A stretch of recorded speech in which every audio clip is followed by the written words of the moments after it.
En el nombre del Padre, del Hijo y del Espíritu Santo. Amén. Oremos. Te pedimos, Señor, que nuestras ofrendas sean dignas del misterio de Navidad que hoy celebramos, para que, así como el que nació como hombre resplandeció él mismo como Dios, así también estas realidades terrenas nos conduzcan a la vida divina. Por Jesucristo nuestro Señor. Amén. Hermanos, he querido compartir con ustedes una breve reflexión sobre este acontecimiento que hoy nosotros celebramos. Celebramos la Natividad de nuestro Señor Jesucristo. Nosotros no celebramos una fecha. Creo que ya muchos se los han dicho. Nosotros no celebramos una fecha. Nosotros, como cristianos católicos, celebramos un acontecimiento.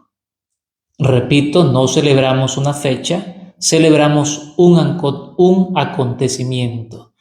El nacimiento del Hijo de Dios, la palabra que se hace carne, que asume nuestra naturaleza, que se viste en nuestra piel y que pone su tienda entre nosotros.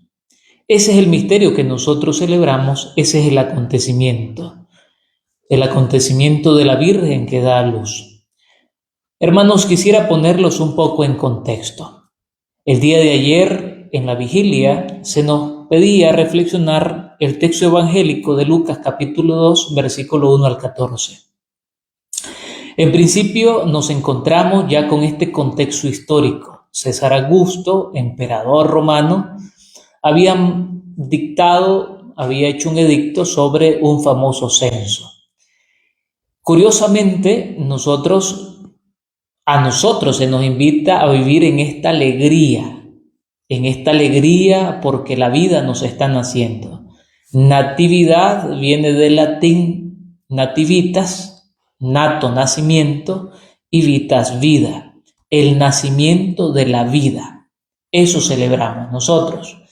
Volviendo al texto de Lucas capítulo 2, versículo 1 al 14, nos encontramos con este edicto de Milán de César Augusto, de cómo nos empieza a relatar que el acontecimiento del nacimiento de nuestro Señor Jesucristo se da de una forma trágica. Podemos decir que José y María han vivido puras tragedias hasta el momento. Estaba a punto de llegarse el parto y tiene que viajar a Belén. Imagínense ustedes. Puras tragedias le suceden a José y a María antes del nacimiento del Hijo de Dios.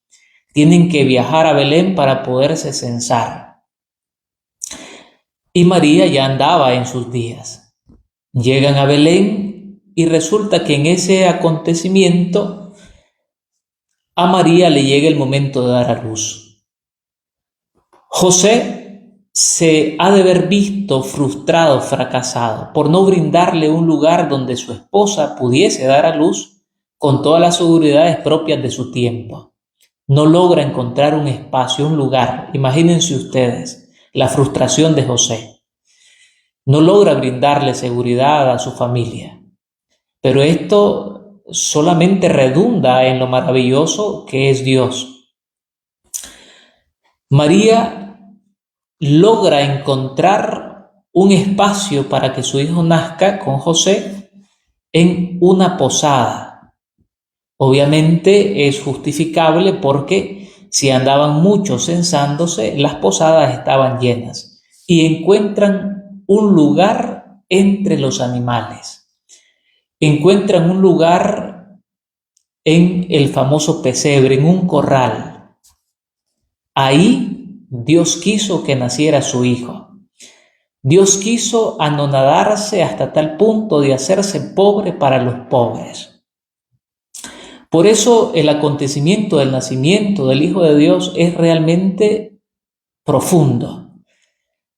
Porque Dios se hace pobre, sencillo y humilde para que nosotros podamos entender que la alegría y la felicidad no nos la da la comodidad el dinero y el poder. No nos lo da. La alegría que nos quiere transmitir este Evangelio es el hecho de sabernos que Dios está viniendo al mundo, que la riqueza no está en lo que lo rodea, sino que Él es la riqueza misma, la vida misma que se nos está poniendo en nuestras manos. Digo se nos está poniendo en nuestras manos porque María, que nos identifica, nos envía a que nos identifiquemos con ella y a José, Dios le pone en las manos de María, en las manos de José, es decir, Dios pone a su Hijo en las manos de la humanidad. Ese es el acontecimiento más hermoso que nosotros encontramos. Jesús no nace en la comodidad que podría brindarle José. Jesús no nace envuelto de riquezas. Jesús no nace en un lugar privilegiado. ¿Por qué? Porque Jesús mismo es la riqueza, es el tesoro más grande, es el unigénito del Padre que lo pone en las manos de la humanidad, porque María y José nos representan a nosotros. Isaías en la primera lectura identifica a Jesús como la luz. San Pablo a Tito lo identifica como la gracia. Jesús es luz que viene a alumbrar todas nuestras tinieblas, todos nuestros desórdenes, y es esa gracia que viene a purificarnos y viene a devolvernos la dignidad de hijos de Dios. Curiosamente, hermanos, los primeros en llegar a ver al niño son unos pastores. Son personas de trabajo, de campo. Son personas humildes, sencillas, del diario. Los pastores son conducidos y enviados por un ángel, y después un coro angélico se le une a cantar gloria a Dios en el cielo y paz a los hombres de buena voluntad. No es coincidencia que Jesucristo nazca y sea colocado en un pesebre. Algunos afirman que el pesebre era donde se les echaba el pasto a las ovejas, a los animales, y ahí, para identificar parte también que Jesús se hace alimento para la creación. Otros afirman que el pesebre era un lugar de piedra donde se colocaban los corderitos perfectos que se dejaban para el sacrificio. Las dos propuestas pueden ser válidas a nivel espiritual porque nos funcionan y nos ayudan a nosotros a entrar un poco más en el misterio de nuestro Señor Jesucristo. Entonces ya desde ahí hay un preludio de lo que es nuestro Señor Jesucristo, que es el Cordero sin mancha, que va a ser sacrificado, va a entregar su vida en rescate por nosotros. En rescate por muchos, dicen los evangelios. Jesucristo, como Cordero sin mancha, como Cordero perfecto, va a entregar su vida, va a derramar su sangre para purificarnos. Ya no es necesario el sacrificio antiguo, porque en Jesucristo tenemos una nueva alianza. Por eso no es coincidencia que Jesucristo naciera entre los animales, en la pobreza, en la humildad, en la sencillez, y que naciera y fuese colocado en un pesebre. No es coincidencia. Podríamos decir que es la voluntad misma de Dios que se va gestando precisamente en este misterio insondable de amor. Hermanos, hoy reflexionábamos el texto de Isaías en la primera lectura y nos decía Isaías: qué hermoso es ver correr al mensajero que anuncia la paz. Ojalá que nosotros, ahora que estamos recibiendo la luz, la gracia de nuestro Señor Jesucristo, nosotros nos volvamos mensajeros que anunciemos la paz. En Hebreos se nos habla, San Pablo nos dice que Dios le ha hablado a la humanidad de muchas maneras, y así nos lo narra el Antiguo Testamento. Dios le habló a Abraham, se le aparecieron las 3 personas divinas, le cambió el nombre por el proyecto que le iba a dar, después habló por Moisés, después le dio las tablas de la ley, después lo fue conduciendo, etcétera, etcétera, etcétera. Dios, en la historia de la humanidad y en la historia del pueblo de Israel, le fue hablando de muchas maneras. Sin embargo, el pueblo de Israel y el creyente como nosotros muchas veces nos vamos desviando del camino. Y cuando ya Dios ve a la humanidad perdida, porque ya no es capaz de vivir en la luz, ya no es capaz de vivir en la verdad, entonces Dios envía a su Hijo. Por eso San Pablo, en esta carta a los Hebreos, el día de hoy, nos dice que Dios habló de muchas maneras, pero ahora nos habla por medio de su Hijo. Esto ya nos lo va a explicar el capítulo 1 de San Juan, el prólogo de San Juan, que hace esta introducción maravillosa, donde nos dice que en el principio ya existía la palabra, y aquel que es la palabra estaba con Dios y era Dios. Ya nos habla de una existencia eterna de la palabra en Dios. Por eso, el misterio que nosotros celebramos es el anonadamiento de Dios, es el abajamiento de Dios, que asume, se reviste en nuestra piel, voy a repetirlo siempre, asume nuestra naturaleza humana para hablar nuestro propio lenguaje, para hablarnos en nuestro propio lenguaje, en el lenguaje del humano, de la humanidad, porque hablándonos a través de otros y hablándonos en un lenguaje divino no lo hemos entendido. Por eso Él viene y se hace uno de nosotros.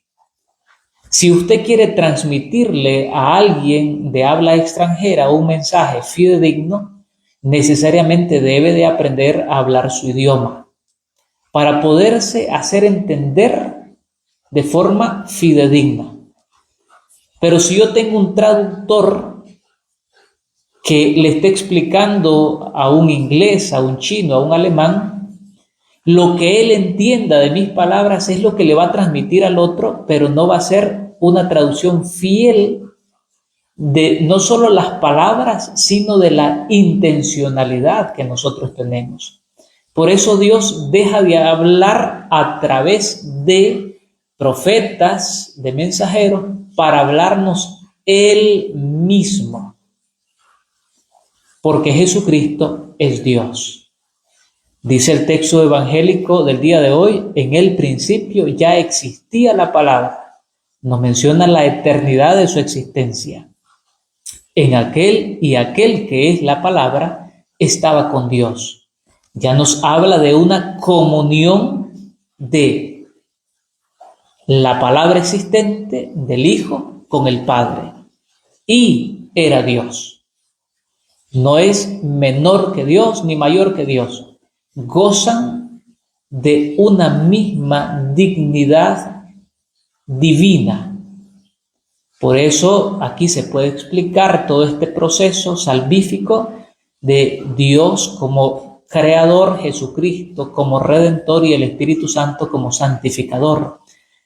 Pero a pesar que podemos hablar que esta es la misión del Padre, Hijo y Espíritu Santo, ambos se armonizan en pro de una misma salvación. Dios no me quiere salvar fuera del Hijo, el Hijo no me quiere salvar fuera del Padre, y el Espíritu Santo no puede santificarnos fuera del Padre y del Hijo. Se funden en una voluntad divina en pro de la salvación de la humanidad. Por eso hoy nosotros celebramos el acontecimiento del nacimiento del Hijo de Dios, que no nació porque quiso, sino que fue obra de la misma Santísima Trinidad. Dios elige a María, el Espíritu Santo es quien por su sombra la fecunda, y al quien lleva en su seno es al Hijo del Altísimo, al Hijo de Dios, al Emmanuel, al Dios con nosotros, a Jesús, que significa el Señor salva. Qué hermoso, hermanos. Por eso dice el texto evangélico de San Juan, dice: hubo un hombre enviado por Dios que se llamaba Juan. Este vino como testigo para dar testimonio de la luz. Y una vez más se retoma el tema de la luz. Qué importante es que nos dejemos alumbrar nosotros, nuestras sombras, que tenemos muchas, que nos dejemos alumbrar por esta luz que es nuestro Señor Jesucristo. Y que una vez más retomemos este concepto de verdad que se nos ofrece a través del Hijo de Dios. Hermanos, quisiera seguir compartiendo más, pero quiero quedarme simplemente con estos detalles porque no quise pasar por alto el acontecimiento que hoy nosotros celebramos, esta experiencia de fe, que de verdad el Hijo de Dios haya nacido en nuestra familia, en nuestro hogar, en nuestro corazón. Ojalá que le hayamos preparado un lugar. No se exijan demasiado. Dios no quiere que nosotros nos lamentemos y nos empecemos a dar golpes de pecho. Dios quiere que nos dejemos alumbrar. Si Jesucristo es luz, Él nos alumbrará y nos ayudará a saber qué es lo que quiere Dios. Y como dijo el Padre Jorge Loring, nosotros lo único que tenemos que hacer es querer lo que Dios quiere, querer lo que Dios quiere. Y lo que Dios quiere es que nosotros lleguemos a la santidad. Hay que seguir, hermanos, la estrella de Belén. Hay que seguirla. Este es un misterio muy bonito porque a veces lo único que nosotros tenemos que hacer es dejarnos guiar por Dios. La estrella alumbró el camino de los Reyes Magos. Lo vamos a celebrar en la Epifanía del Señor. El Señor también quiere alumbrar nuestro caminar, nuestra vida de fe. A veces lo único que tenemos que hacer es dejarnos guiar. La estrella guía el camino de los Reyes Magos para que vayan a adorar al Hijo de Dios. Nosotros dejémonos guiar también en nuestros pasos. Jesucristo es luz. Dejémonos alumbrar nuestra vida. Dejémonos alumbrar en nuestras decisiones, en nuestros proyectos. Dejémonos alumbrar en nuestra familia, en nuestro hogar, y que permanezcamos en esta verdad que nos viene a manifestar nuestro Señor Jesucristo. El Señor le bendiga, en el nombre del Padre, del Hijo y del Espíritu Santo. Amén. Feliz Navidad, un abrazo a todos, y que el Señor siga enriqueciéndonos en su pobreza. El Señor le bendiga.